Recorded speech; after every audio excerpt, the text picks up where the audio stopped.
কক্সবাজারের Saint Martin দ্বীপ সংলগ্ন সমুদ্র এলাকায় কোস্টগার্ডের বিশেষ অভিযানে একটি অবৈধ আর্টিসানাল ট্রলিং বোট ও থাই জালসহ ১৯ জন জেলেকে আটক করা হয়েছে।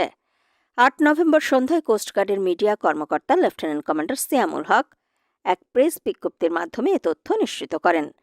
তিনি জানান, গোপন সংবাদের ভিত্তিতে ৭ নভেম্বর রাত ১০টার দিকে কোস্টগার্ড জাহাজ শ্যামল বাংলা কর্তৃক সেন্ট মার্টিনের ছেড়া দ্বীপের দক্ষিণ পশ্চিম সমুদ্র এলাকায় বিশেষ অভিযান পরিচালনা করা হয়।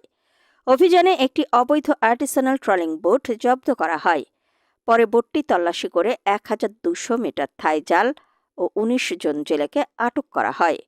কোস্টগার্ডের এই কর্মকর্তা আরও বলেন, জব্দকৃত ট্রলিং বোট, থাই জাল ও আটক জেলেদের বিরুদ্ধে প্রয়োজনীয় আইনানুগ ব্যবস্থা গ্রহণের প্রক্রিয়া চলমান রয়েছে। পাশাপাশি বাংলাদেশের সামুদ্রিক মৎস্য সম্পদ সংরক্ষণে কোস্টগার্ডের অভিযান ভবিষ্যতেও অব্যাহত